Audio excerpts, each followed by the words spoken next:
우리는 요한계시록을 살펴보고 있습니다. 여러분, 우리는 요한계시록을 알아야 합니다. 왜 그렇습니까? 수많은 이단들과 음모론자들이 가장 많이 사용하는 것이 바로 요한계시록이기 때문입니다. 요한계시록은 묵시문학이어서 상징성을 많이 가지고 있습니다. 그래서 이렇게 저렇게 해석할 여지가 많기 때문에 요한계시록을 가지고 수많은 음모론을 만들어내고 또 수많은 이단 교리들을 만들어내는 것입니다. 그러므로 교회는 요한계시록을 알아야 하고 수많은 이단들을 분별할 수 있어야 하는 것입니다. 오늘 우리는 드디어 수많은 음모론자들이 간판처럼 사용하는 내용 666이라는 내용에 대해서 우리는 다루게 되었습니다.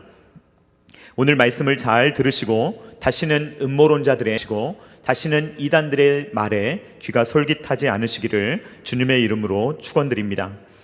666이 무엇이냐라는 것을 알려면 성경을 상식적으로 읽으면 됩니다. 왜냐하면 사도 요한이 666이 무엇인지를 우리에게 알려주고 있기 때문입니다. 요한계시록 13장 18절 말씀 같이 읽도록 하겠습니다. 시작. 지혜가 여기 있으니 총명한 자는 그 짐승의 수를 세어보라. 그것은 사람의 수니 그의 수는 666이니라. 아멘. 짐승의 수구나, 사람의 수구나. 여러분 어떻게 생각할 수 있겠습니까? 짐승은 사탄적인 숫자 아니었습니까? 사탄적인 일을 하는 실체가 짐승이었습니다. 그러니까 사탄적인 숫자다라고 그냥 해석을 하시면 됩니다. 그런데 여러분 666 하면 여러분들의 머리에는 어떤 이미지가 탁 떠오르십니까? 저에게 있는 이미지는 어떤 이미지냐면 제가 10대, 20대 계속 봐왔던 어떤 이미지는 이런 이미지입니다. 보통은 대머리 외국 남성이에요. 이마에 바코드가 있습니다. 그리고 손등에 바코드가 있어요. 그래서 이런 것을 받으면 지옥에 갑니다 라는 것이 제가 가지고 있는 666의 이미지입니다. 음모론자들이 끊임없이 이런 이야기를 해왔기 때문에 우리는 이런 일들에 많이 노출되어 있고 아마 지금도 그런 걸 받으면 내가 지옥 가는구나 라는 생각을 하고 계시는 분이 있을지도 모릅니다. 그런데 여러분, 오늘날 바코드 사용 안 하는 사람 있습니까? 없습니까? 예? 있어요? 없어요? 여러분 하루에도 몇 번씩 바코드 사용하고요. 그것이 조금 더 발전된 것이 QR코드 아닙니까? 이런 것들을 우리는 하루에도 몇 번씩 사용하면서 일상을 살아가고 있습니다. 그래서 음모론자들이 어떻게 했느냐? 처음에는 바코드를 받으면 지옥 간다고 했거든요. 그런데 어느 시점이 되니까 이 바코드로는 사람들이 설득이 잘 안 되는 거예요. 그래서 요즘에 음모론자들이 한 10여 년 전부터 하는 이야기는 베리칩입니다. 베리칩을 몸에 심으면 지옥에 간다라는 것을 오늘날 주장을 하고 있는 것입니다. 인터콥의 최바울 대표라는 분이 있습니다. 이분도 비슷한 주장을 했습니다. 어떤 주장을 했느냐? 코로나19가 빌 게이츠를 비롯한 기술 부자들이 만들어낸 것이다 라는 것입니다. 그래서 그들이 만들어내서 전 세계에 흩뿌리고 백신을 만들어서 백신을 맞으면 이제 빌 게이츠 같은 사람들의 노예가 된다. 이것이 그들이 구상하고 있는 프로젝트에 의해서 코로나19가 퍼졌고 백신을 맞으면 그들의 종이 된다라는 것이 이 인터콥의 최바울 대표라는 분의 주장이었습니다.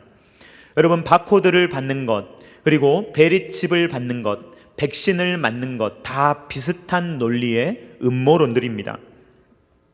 여러분, 그리고 신천지는 또 어떻게 666을 해석하느냐? 정말 얼토당토하는 해석을 하는데 솔로몬하고 연결시키거든요. 한번 읽어보도록 하겠습니다. 열왕기상 10장 14절 말씀 같이 읽도록 하겠습니다. 시작. 솔로몬의 세입금의 무게가 금 666달란트요. 그러니까 구약에 666이라는 숫자가 나오는구나. 그러니까 이 솔로몬이 받았던 금의 무게와 이 신약 성경에 나오는 666이라는 숫자를 연결시켜서 이 둘의 연관관계로 666을 설명하고 있습니다. 너무 말이 안 되는 터무니없는 주장이기 때문에 신천지의 주장은 살펴보지 않도록 하겠습니다. 그냥 억지 해석입니다. 666이 열왕기상에 나오는 내용은 그냥 무게입니다. 무게. 그 이상도 그 이하도 아니에요. 거기에 어떤 영적인 의미를 부여해서 마치 신약에 나오는 사탄의 숫자와 연결짓는 것은 말도 안 되는 해석이기 때문에 여러분이 들을 가치가 없습니다. 자, 저는 오늘 음모론자들의 이야기를 조금 더 다루려고 합니다. 음모론자들의 666 해석이 이제까지 한국교회에 굉장히 큰 영향력을 행사해 왔습니다. 그러면서 이 666이라는 것은 짐승의 표고 이것은 바코드 혹은 베리칩이다 라고 해석을 해왔던 것입니다.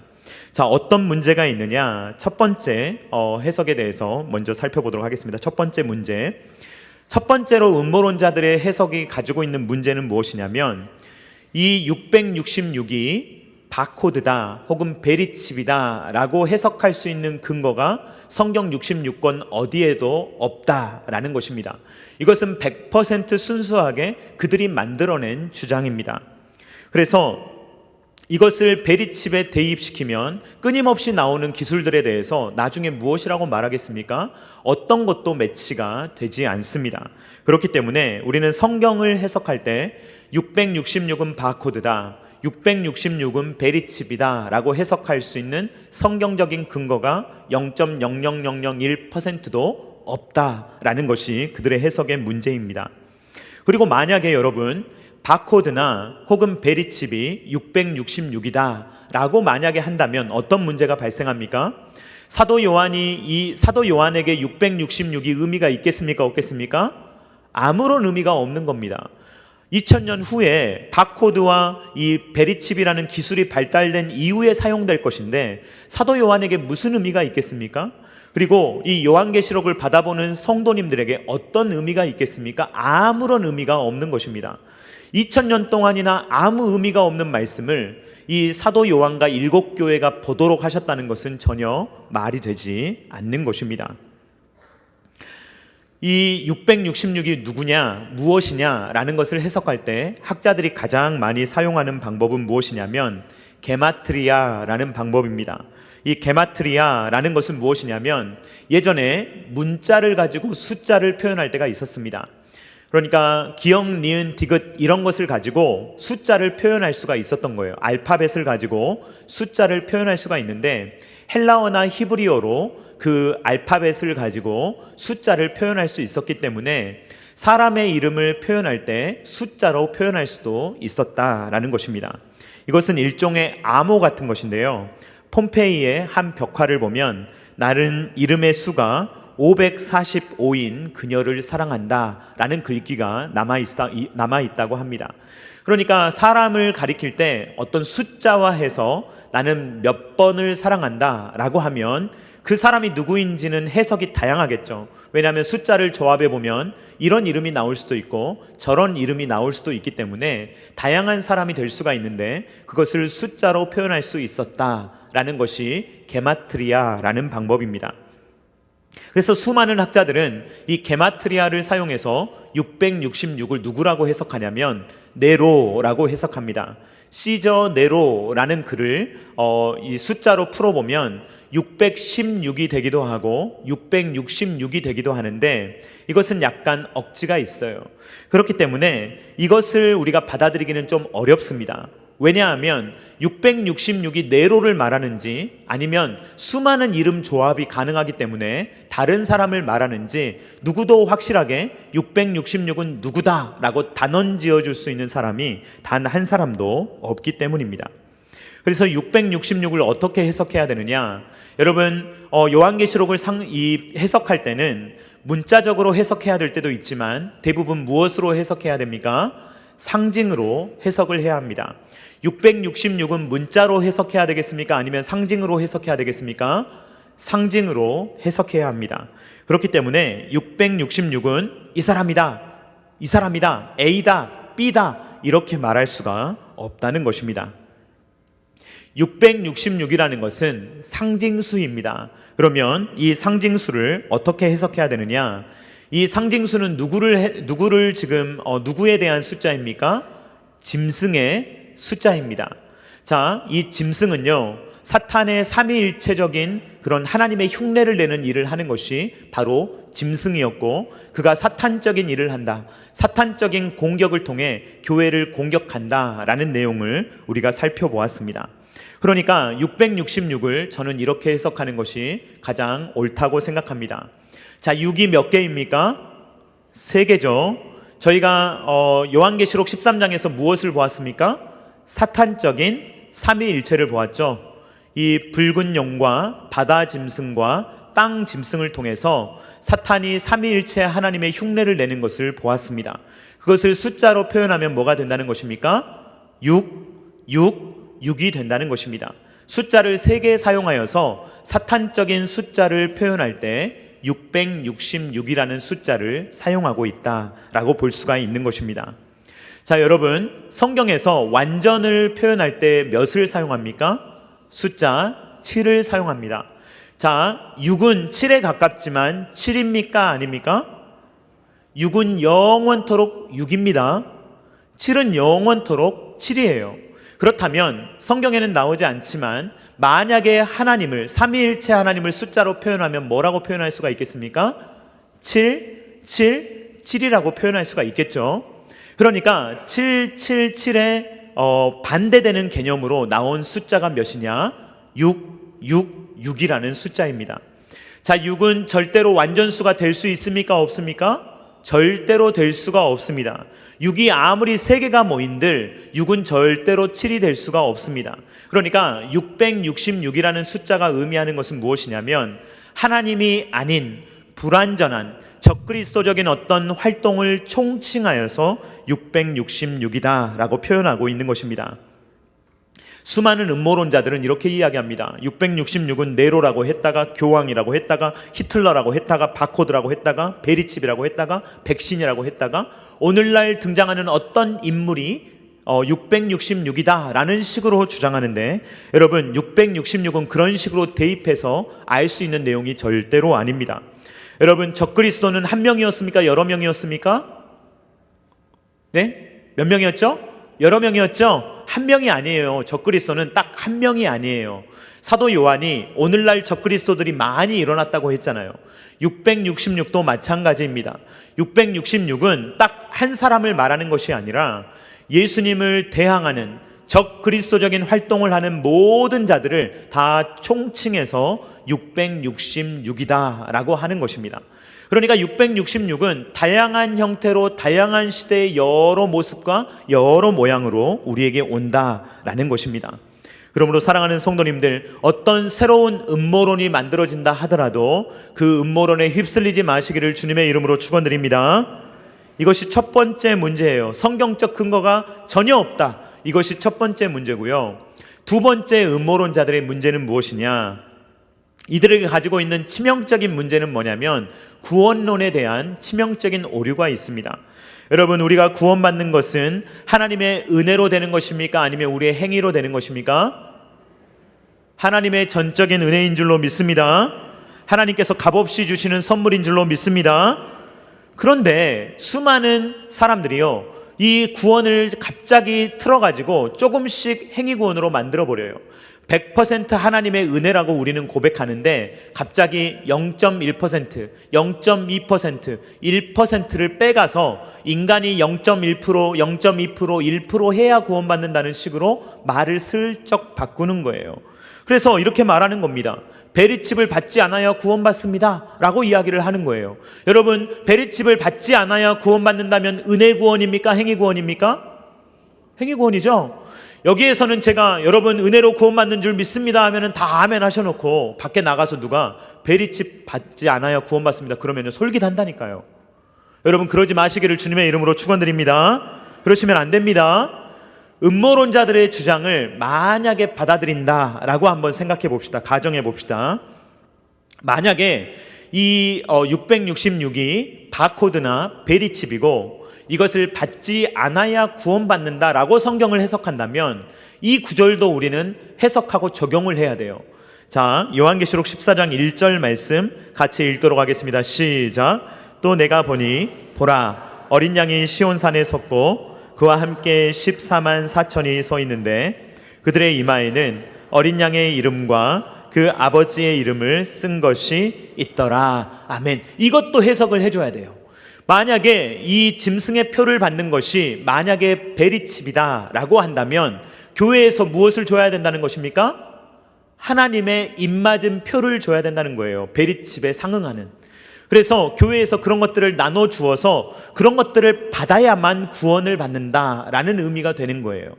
그러니까 음모론자들의 주장을 일관성 있게 적용하여서 성경을 해석하면 이런 해석이 됩니다. 사람들은요, 두 가지를 해야 구원받는 거예요. 소극적으로는 베리칩을 받으면 안 돼요. 그래야 구원받아요. 그런데 이것만 해서 구원받는 것이 아니라 적극적으로 뭘 해야 되냐면, 두 번째로 하나님의 인을 물리적으로 받아야만 구원받는 거예요. 그래서 이 두 가지가 충족되어야 구원받는다라고 주장해야 되는데, 이 사람들은 여기는 말 안 해요. 뭘 받아야 구원받는지는 말 안 해요. 그러면서 뭐라고 이야기하느냐? 바코드 받으면 지옥 갑니다. 그리고 베리칩 받으면 지옥 갑니다 라고 주장해 놓고, 이 요한계시록 14장 1절과 같은 말씀은 아예 해석을 안 해요. 그러니까 이 해석은 굉장히 편파적이고 자기들 마음대로 해석하는 그러한 해석이다라는 것입니다. 여러분, 옆 사람 이마 한번 보시기 바랍니다. 이름 있어요, 없어요? 우리 다 지옥 갑니까? 그런 식으로 해석하면 안 된다니까요. 그러니까 베리칩 같은 이야기를 들으면요, 여러분들이 현혹되면 안 돼요. 지금 제가 이렇게 말하니까 여러분들이 이렇게 말씀하시지, 만약에 제가 이런 설교를 하지 않고 여러분들이 밖에서 누군가에 의해서 이런 이야기를 들으시면요, 혹 한다니까요. 그래서 그러시면 안 된다는 거예요. 절대로 그러면 안 된다라는 것입니다. 자, 그러면 여러분, 우리가 하나님의 입맞은 거 어떻게 합니까? 어떻게 확인할 수가 있습니까? 자, 이걸 딱 물어보면요, 수많은 분들이 갑자기 헷갈려요. 그래서 나 입맞은 거 어떻게 알지? 나는 하나님의 입맞은 백성인지 어떻게 확인할 수가 있지? 이 틈새를 타고 들어오는 것이 이단이에요. 그래서 이단들이 어떻게 하느냐, 이걸 확인할 수 있는 방법을 알려주는데, 그걸 통해서 행위구원으로 우리를 이끌어갑니다. 자, 예를 들면 이런 겁니다. 구원파는 이렇게 이야기해요. 자, 당신 몇 년, 몇 월, 며칠, 몇 시에 구원받은 줄 아십니까? 모릅니다. 당신은 구원받지 못했네요 라고 이야기를 하는 거예요. 그러면서 뭐라고 이야기합니까? 구원받은 사람은 반드시 뭘 알아야 된다는 거예요? 몇 년, 몇 월, 며칠, 몇 시에 구원받았는지 알아야 된다는 거예요. 여러분, 자, 만약에 구원파의 말이 맞다면, 여러분, 구원은 어디에 달려있는 것입니까? 어디에 달려있는 거예요? 나의 기억력에 달려있는 거예요. 기억력이 좋은 사람은 구원받고 기억력이 나쁜 사람은 구원을 못 받는 거예요. 여러분, 혹시 이런 경험 있으십니까? 문을 딱 열려고 이렇게 번호를 누르려고 하는데 번호 갑자기 생각 안 난 적 있으십니까? 있으시죠? 아마 있으실 텐데. 네, 그런 적이 가끔 있어요. 번호도 여러 개잖아요. 그래서 저도 가끔 번호가 하도 몇 개 있다 보니까 헷갈릴 때가 날 때 하나님 부르시면 끝장이에요. 자, 나이가 들어가면서 여러분, 치매라는 질병이 올 수도 있습니까? 아예 안 옵니까? 그리스도인들에게는 치매 안 옵니까? 오죠. 그리스도인들에게도 치매가 올 수 있습니다. 여러분, 구원파에 따르면 치매에 있으면 구원받을 수 있을까요? 없을까요? 못 받아요. 치매 걸린 것도 서러운데 구원도 못 받는다니까요. 그런 식으로 이야기를 해요. 신천지도 마찬가지입니다. 신천지에서 치매 걸리면 제명당해요. 거기는 안 죽는다고 가르치거든요. 그래서 이만희 씨가 곧 죽을 텐데 안 죽는다고 말하고 있어요. 그래서 치매에 걸리면 안 돼요. 그런데 그들은 또 뭐라고 주장하느냐, 신천지는 이런 걸 합니다. 입맞음 시험이라는 걸 쳐요. 입맞음 시험을 치는데 그들의 논리는 무엇이냐, 인을 맞았다는 것을 뭐라고 해석하냐면 인을 말씀이라고 해석해요. 여러분, 인은 말씀이 아닙니다. 잘 들으셔야 돼요. 인은 말씀이 아니라 인은 도장이에요. 인 맞는다는 것은 하나님이 도장 찍어주신다는 말이에요. 근데 이것을 뭐라고 해석하냐면 인을 말씀이라고 해석해요. 그래서 인을 맞았다는 것은 무슨 말이 됩니까? 신천지에 따르면 말씀을 맞은 것이 돼요. 말씀을 맞은 사람은 뭘 맞았느냐? 요한계시록을 맞은 거예요. 그래서 뭘 할 수 있느냐? 요한계시록을 강의할 수 있어야 돼요. 그들의 논리에 따르면 입 맞은 사람은 말씀 맞은 사람이고 이 요한계시록을 강의할 수 있어야 구원받는다는 거예요. 여러분, 요한계시록 강의할 수 있습니까? 여러분, 신천지에 가면 구원 못 받습니다. 이런 식이에요. 그러면 여러분, 강의 못하는 사람은 구원 못 받아요. 기억력이 안 좋아서 요한계시록 강의하다가 더듬더듬 한 사람은 지옥 간다니까요. 이런 식으로 가르치는 것이 신천지입니다. 그래서 이단들은 뭐라고 해야 하느냐, 완벽한 행위구원을 가르치는 거예요. 여러분이 기억해야 구원받고 여러분들이 시험을 잘 봐야 구원받는다, 이런 식으로 해석하는 것이 이단들의 논리입니다. 그래서 여기에서 제가 말씀드리면 절대로 이단에 안 빠지실 것 같잖아요. 그런데 밖에 나가서 왜 그렇게 현혹되는지 모르겠어요. 절대로 현혹되어서는 안 되는 것입니다. 여러분, 성경은 행위 구원을 가르칩니까? 은혜 구원을 가르칩니까? 100%인 줄로 믿습니다. 100% 하나님의 은혜로 구원받는 거예요. 여러분, 한번 따라해 보겠습니다. 100% 하나님의 은혜입니다. 하나님의 은혜라고 말하는데요, 많은 분들이 100%를 잘 안 해요. 언젠가부터 0. 몇 %는 내가 하려고 그래요. 0.1%라도 내가 기여해서 구원을 얻어내려고 그래요. 그러면요, 여러분, 다 실패하게 되어 있어요. 0.0001%도 우리는 못해요. 구원에 기여 못합니다. 우리는 구원받는 것이 오직 예수, 오직 은혜, 오직 믿음인 줄로 믿습니다. 에베소서 2장 8절로 9절 말씀 같이 읽도록 하겠습니다. 시작. 너희는 그 은혜에 의하여 믿음으로 말미암아 구원을 받았으니 이것은 너희에게서 난 것이 아니요 하나님의 선물이라. 행위에서 난 것이 아니니. 아멘이십니까? 누구든지 자랑하지 못하도록 하나님께서 행위로 구원받지 않게 하시고 오직 하나님의 은혜, 100% 하나님의 은혜로 선물로 받게 하신 것이 구원입니다. 그렇기 때문에 구원은요, 기억력으로 받는 게 아니에요.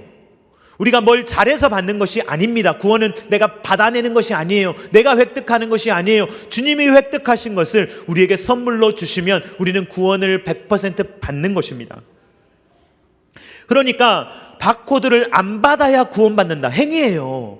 베리칩을 안 받아야 구원받는다, 행위예요. 내가 백신을 안 맞아야 구원받는다, 행위예요. 이런 음모론에 빠지지 마시기를 주님의 이름으로 축원드립니다. 그런 행위에 달려있는 게 아니에요. 그래서 어떤 음모론이 오더라도 여러분들은 그런 음모론을 받지 마세요. 왜냐하면 100% 구원은요, 하나님께 달려있는 거예요. 내가 베리칩 받는다고 되는 게 아니라고요. 그러므로 우리는 요한계시록의 이 666을 해석할 때도 이 성경 66권의 전체 해석의 틀을 가지고 오직 은혜, 오직 믿음, 오직 예수로 해석해야지, 갑자기 666을 해석할 때만 행위구원을 가지고 와서 내가 안 받아야 구원받는다, 이런 식의 해석을 해서는 안 된다는 것입니다. 자, 그러면 여러분, 666은 무엇입니까? 이건 짐승의 표예요. 그러면 짐승의 표를 받는 것은 무엇입니까? 그것은요, 짐승을 예배하고 짐승의 사람이 된다는 거예요. 사탄 숭배자가 된다는 것을 의미합니다. 요한계시록 13장 15절 말씀 같이 읽도록 하겠습니다. 시작. 그가 권세를 받아 그 짐승의 우상에게 생기를 주어 그 짐승의 우상으로 말하게 하고 또 짐승의 우상에게 경배하지 아니하는 자는 몇이든지 다 죽이게 하더라. 아멘. 땅 짐승이요, 이 짐승을 예배하지, 바다 짐승 예배 안 하면 죽여요. 그리고 남아있는 사람, 이 하나님을 예배하지 않고 이 땅 짐승에 따라서 바다 짐승을 예배하는 사람, 자, 이 짐승의 표를 받는 사람들은 어떤 사람들이냐? 남녀 할 것 없이, 그리고 이 지위를 막론하고 수많은 사람들이 짐승을 따릅니다. 자, 요한계시록 13장 16절 말씀 같이 읽도록 하겠습니다. 시작. 그가 모든 자, 곧 작은 자나 큰 자나 부자나 가난한 자나 자유인이나 종들에게 그 오른손에나 이마에 표를 받게 하고. 자, 이 말은 무슨 말이냐면요, 이 세상의 기준으로 알 수 있는 것이 아니라는 거예요. 아무리 똑똑한 사람이라고 하더라도요, 수많은 사람들, 똑똑한 사람들이 이 단에 많이 있습니다. 그러니까 똑똑하다고 하나님을 아는 게 아니에요. 똑똑하다고 구원받는 게 아니라는 거예요. 이 세상에 돈이 많다고 해서 기업체를 운영하는 대기업의 회장이라고 해서, 혹은 어떤 나라를 통치하는 대통령이라고 해서 그 사람이 예수님을 아는 게 아니라는 거예요. 이 사탄에 미혹되는 사람들은요, 지위 고하를 막론하고 남녀노소를 떠나서 어떤 사람이든지 사탄을 숭배하는 사람은 짐승의 표를 받은 사람이다 라는 거예요. 성경은 딱 두 종류로 사람을 구분하는 거예요. 신자냐 불신자냐, 짐승의 표를 받은 사람이냐 아니면 하나님의 인을 받은 사람이냐, 이것을 구분하는 거예요. 그래서 베리칩을 받은 사람, 바코드를 사용하는 사람, 막 그런 사람이 짐승의 수를 받은 게 아니고요, 사탄을 예배하고 사탄을 따르고 사탄의 제자가 되는 사람들이 짐승의 표를 받은 사람들이다 라는 것입니다. 자, 사탄은요, 어떻게 우리를 현혹하느냐? 짐승의 표를 받은 사람들에게 혜택을 줘요.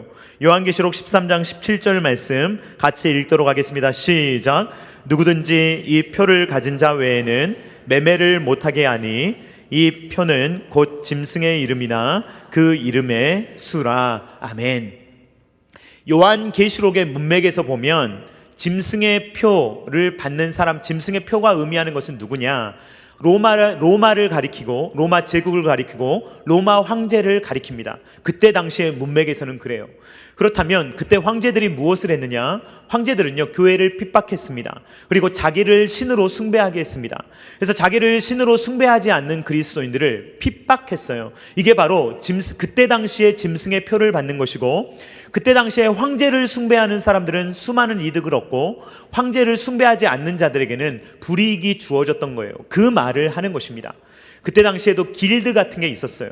그래서 상업 활동을 하려면 황제에 따라서 이 황제가 부여하는 표를 받고, 그리고 거기에서 상공업을 하면서 돈을 많이 벌 수가 있었던 것이죠. 그런데 그리스도인이면서 이 상공업을 할 수가 없었던 거예요. 왜냐하면 짐승의 표를 받아야 되니까, 황제를 숭배해야 되니까. 그러니까 사도 요한이 하는 말이 무엇입니까? 우리가 비록 불이익을 당한다고 하더라도, 우리가 비록 이 세상을 살아갈 때 조금 불편하다 하더라도 우리는 하나님의 사람들이기 때문에 짐승의 표를 받거나 짐승을 예배해서는 안 됩니다 라는 말을 저와 여러분들에게 하고 있는 것입니다. 요한계시록 13장과 14장은요, 이 두 부류의 사람들을 분리시키고 있어요. 대조시키고 있어요. 짐승의 표를 받은 사람들과 하나님의 입맞은 사람들이 어떻게 다르냐라는 것을 우리에게 말하고 있는 것입니다. 그러면서 사도 요한은 우리는 누구인가 라는 정체성에 대해서 말하면서 우리는 짐승의 표를 받은 사람들이 아니라 우리는 하나님의 인을 맞은 사람들입니다 라는 것을 말하고 있습니다. 요한계시록 14장 1절 말씀 다시 한번 읽어보도록 하겠습니다. 시작.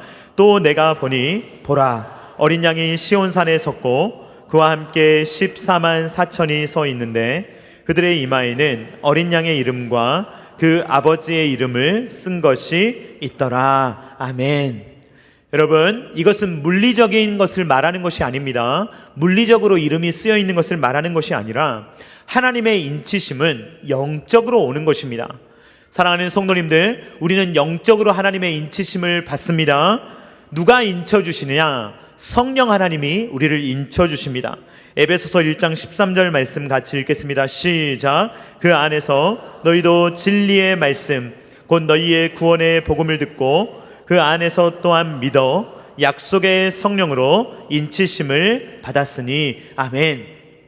인치심은 어떻게 이루어지느냐? 우리의 귀에 하나님의 말씀이 들리는 거예요. 복음이 들리는 거예요. 그러면 하나님이 우리에게 무엇을 주시느냐? 하나님의 인치심을 받은 자에게는 믿음이 생기는 줄로 믿습니다. 그러면 믿어져요. 하나님의 말씀이 믿어집니다. 그래서 여러분들이 예수님을 믿을 수 있게 되는 거예요. 누구든지 성령이 아니시고는 예수를 주라 고백할 수 없어요. 예수님을 주님이라 고백하는 자들은 성령의 인치심을 받은 줄로 믿습니다. 이것을 아는 거예요. 누가 아느냐? 내가 알아요. 자기 자신이 아는 거예요. 남은 몰라요. 저는 여러분들 보고 하나님의 인치심 받은 분인지 아닌지 저는 몰라요. 그러나 누가 아는 것입니까? 본인 스스로 아는 것입니다. 자, 인치심은 무엇이냐? 도장 찍어주는 거예요. 도장을 찍어주는 건데, 여러분, 이 여러분의 인감도장, 여러분 아무에게나 주실 겁니까? 여러분 인감도장 아무에게나 주실래요? 인감증명서 떼어서 아무에게나 주겠습니까? 절대로 그렇지 않을 것입니다. 여러분, 인감도장은요 굉장히 중요할 때만 쓰이는 거예요. 그래서 여러분들 아마 어딘가에 숨겨 놓으셨을 거예요. 아무나 볼 수 있는 곳에 두지 않고 내가 아는 장소에 놓았을 것입니다. 인을 찍는다는 말은 그렇게 소중하게 여긴다는 말이에요. 저와 여러분들을 하나님께서 소중히 여기신다는 말입니다. 왜냐하면 저와 여러분들이 하나님의 소유이기 때문에 그렇습니다. 그래서 아가서는요 도장으로 하나님의 사랑을 표현해요. 아가서는 남녀의 사랑을 표현하잖아요. 그걸 통해서 하나님께서 우리를 사랑하시는 것을 표현하는데, 어떻게 표현되는지 아가서의 말씀을 보도록 하겠습니다. 아가서 8장 6절 상반절 말씀 같이 읽겠습니다. 시작. 너는 나를 도장같이 마음에 품고 도장같이 팔에 두라. 아멘. 성경에 쓰여질 때 사람들은요, 이 도장이 너무 중요하니까 가지고 다녔어요. 그래서 왕도요, 보통 반지로 만들어서 다닐 때가 많았습니다. 반지로 혹은 팔에 걸고 다니고 혹은 목에 걸고 다니고 혹은 자기가 꼭 가지고 다니는 지팡이에 달고 다니고, 이렇게 도장은요 떨어지지가 않는 거예요. 그러니까 도장처럼 사랑한다는 말은 그 사람과 떨어지고 싶지 않다는 것입니다. 하나님께서 저와 여러분들에게 하나님의 도장을 찍어서 너는 나의 것이다 라고 말씀을 하시는 것입니다. 여러분, 하나님이 도장 찍어주시면 그 도장이 취소될까요? 취소되지 않을까요? 절대로 취소되지 않을 줄로 믿습니다. 저와 여러분들이 구원 날짜 기억 못하면 하나님 취소해 버리실까요? 아이, 괘씸하다, 구원받은 날짜도 몰라 그러고 취소해 버리실까요? 여러분, 시험 봐가지고 여러분들이 강의를 술술 못하면 취소해 버리실까요? 절대로 그렇게 하지 않으실 줄로 믿습니다. 로마서 8장 38절로 39절 말씀 같이 읽겠습니다. 시작. 내가 확신하노니 사망이나 생명이나 천사들이나 권세자들이나 현재일이나 장래일이나 능력이나 높음이나 깊음이나 다른 어떤 피조물이라도 우리를 우리 주 그리스도 예수 안에 있는 하나님의 사랑에서 끊을 수 없으리라. 아멘. 하나님을 믿으시기 바랍니다. 말씀을 믿으시기 바랍니다. 여러분, 666이 중요한 게 아니에요. 어떤 분들은 참 안타까운 게 666에 관심이 많아요. 막 이런 거에 관심이 많아요. 예수님에게는 관심이 없어요. 예수님이 어떤 분이시고 예수님이 얼마나 나를 위해 큰일을 하셨나 이런 데는 관심이 없고, 내가 666이 무엇인지 알아내고야 말리라, 이런 거에 온통 관심이 쏠려가지고 온갖 종류의 음모론들을 찾아보고 프리메이슨이 뭔지 막 이런 표식들을 찾아서 헤매는 분이 있는데 얼마나 안타까운지 몰라요. 그러면서 인생을 어떻게 낭비하냐면요, 주님의 몸된 교회를 위해서는 뭐 하나 하지 않아요. 손도 까딱하지 않아요. 주님의 몸된 교회를 사랑하고 하나님의 교회를 섬기는 일은 하나도 하지 않으면서 666 음모론을 파헤치면서 돌아다니는 거예요. 여러분, 그런 식으로 인생을 허비하지 마시기를 주님의 이름으로 축원드립니다. 절대로 못 알아냅니다. 그 사람은 평생 못 알아내요.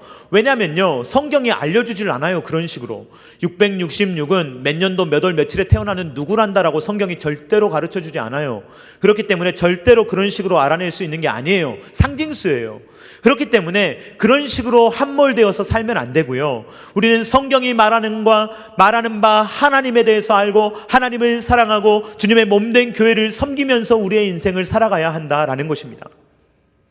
이거는요, 비유적으로 말하면 이런 거예요. 어떤 사람이 지나가다가 어떤 얼룩이 묻었어요. 그런데 여러분, 얼룩이 묻으면 이 얼룩에 대해서 연구해야 됩니까? 얼룩을 지워야 됩니까? 얼룩을 지우면 끝나요. 그런데 이런 사람은 어떤 사람이냐면요, 이 얼룩을 안 지우고요, 이 얼룩을 연구하는 사람이에요. 도대체 이 얼룩의 성분은 무엇인가? 이 얼룩은 어디에서부터 왔는가? 이 얼룩은 왜 내 옷에 묻어서 이렇게 되었는가? 막 이런 인과관계를 추적하는 거예요. 그게 의미가 있겠습니까? 없겠습니까?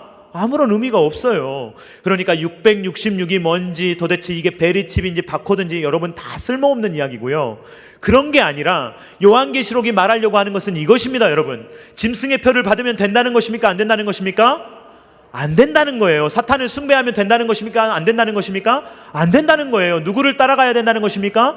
하나님을 따르라는 거예요. 예수님을 따르라는 거예요. 어린 양을 따르라는 거예요. 아무리 황제가 많은 것을 준다고 하더라도, 많은 혜택을 준다고 하더라도 그 혜택 바라보지 말고, 황제 숭배하지 말고, 세상 따라가지 말고 누구를 따라가라는 것입니까? 하나님의 입맞은 사람으로서 하나님만 따라가면 하나님께서 하늘 영광을 우리에게 주신다라는 것입니다. 사랑하는 성도님들, 요한계시록의 말씀을 통해서 오늘 하나님의 음성을 들으셨기를 주님의 이름으로 축원드립니다. 그래서 다른 사소한 것들에 관심 두지 마시고 사랑하는 하나님과 사랑하는 주님의 몸된 교회에 관심을 두시고 일평생을 살아갈 때 주님을 사랑함으로 살아갈 수 있는 사랑하는 성도님들과 제가 될 수 있기를 주님의 이름으로 축원드립니다. 주님의 이름으로 축원드립니다. 다 같이 찬양하도록 하겠습니다. 내 삶은 주의 것. 같이 찬양합니다.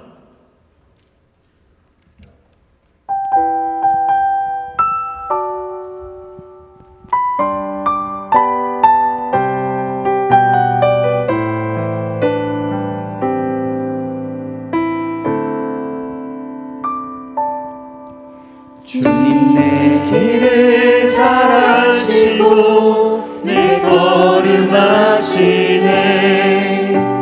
어둠에서 빛을 내시는 그분을 믿네. 무엇으로 주를 섬길지 어디로 가야 할지 애매이는 나를 아시고 길을 여시네. 내 삶은 주의 것, 내 삶은 주의 것, 내 삶은 주의 것, 온전한 신뢰를 주께 드리네. 보이지 않아도 믿음으로 걷네. 주 영광 바라보며 주만 따르네. 내 삶은 주의 것, 내 삶은 주의 것, 내 삶은 주의 것, 온전한 신뢰를 주께 드리네. 보이지 않아도 믿음으로 걷네. 주 영광 바라보며 주만 따르네. 내 삶은 주의 것, 내 삶은 주의 것, 내 삶은 주의 것, 온전한 신뢰를 주께 드리네. 보이지 않아도 믿음으로 걷네. 주 영광 바라보며 주만 찬양합니다. 따르네. 내 삶은 주의 것, 내 삶은 주의 것, 내 삶은 주의 것, 온전한 신뢰를 주께 드리네. 보이지 않아도 믿음으로 걷네. 주 영광 바라보며 주만 따르네. 이 시간에 우리 함께 기도하기를 원합니다. 우리가 찬양 드린 것처럼 내 삶은 주의 것인데 온전한 신뢰, 온전한 것은 무엇입니까? 100%입니다. 여기에서 0.1%도 우리는 빼서는 안 됩니다. 1% 빼면 안 됩니다. 100% 은혜입니다. 100% 예수입니다. 이 시간에 우리가 기도할 때 주여 사탄이 우리를 현혹하지만 666으로 현혹하지만 우리가 100% 하나님만 의지하며 하나님만 신뢰하며 승리하며 살아갈 수 있도록 주님 도와달라고 다 같이 주여 하며 외치고 기도하겠습니다. 주여,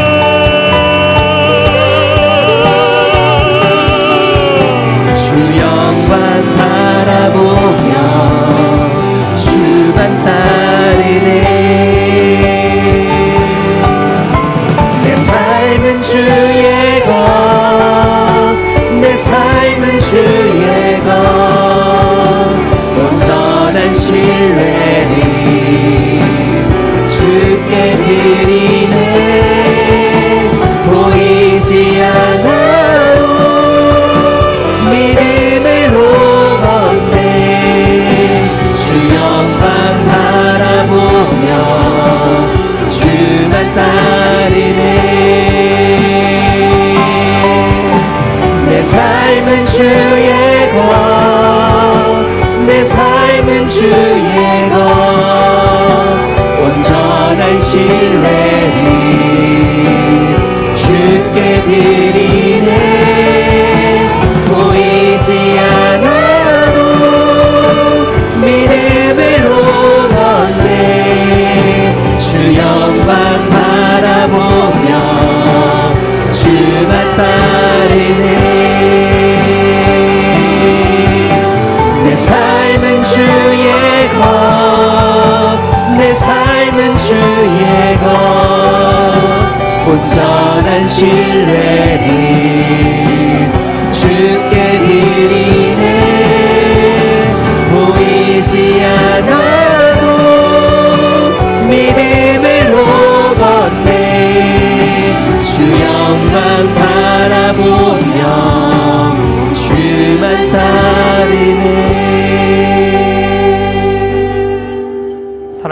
하나님 아버지 감사를 드립니다. 우리에게 요한계시록의 말씀을 주셔서 어떻게 적그리스도적인 활동이 일어나며 어떻게 사탄이 우리를 미혹하는지 우리로 하여금 깨닫게 하시니 감사를 드립니다. 주여 우리를 깨워 주시옵소서. 영적인 눈을 열어 주시옵소서.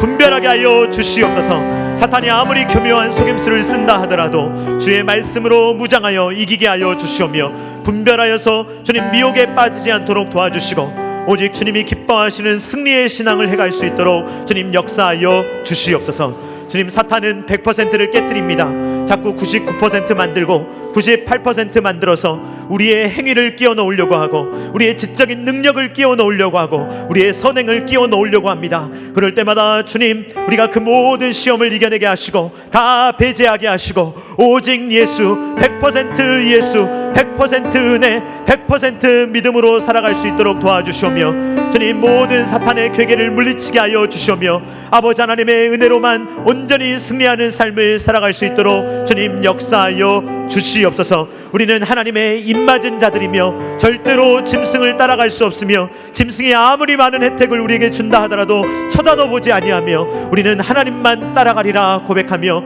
이 땅을 살아갈 수 있도록 주님 역사하여 주시옵소서. 이제는 우리 구주 예수 그리스도의 십자가의 무한하신 은혜와 독생자 아들을 아낌없이 내어주신 성부 하나님의 사랑하심과 성령 하나님의 감동 감화 역사 교통하심이 오늘 하나님의 말씀을 믿음으로 받고 이 말씀에 따라 이 세상을 분별하며 어떤 미혹에도 음모론의 이단들에 흔들리지 아니하며 오직 하나님의 말씀에 따라 오직 은혜, 오직 예수, 오직 믿음, 오직 성경, 오직 하나님의 영광으로 살아가기를 원하는 사랑하는 모든 주의 자녀들의 머리 위에와 각 가정과 주님께서 피로 값주고 사신 첨단 결야수교회 위에와 조국과 세계 열방 가운데 이제로부터 영원토록 함께 있기를 간절히 축원하옵나이다. 아멘.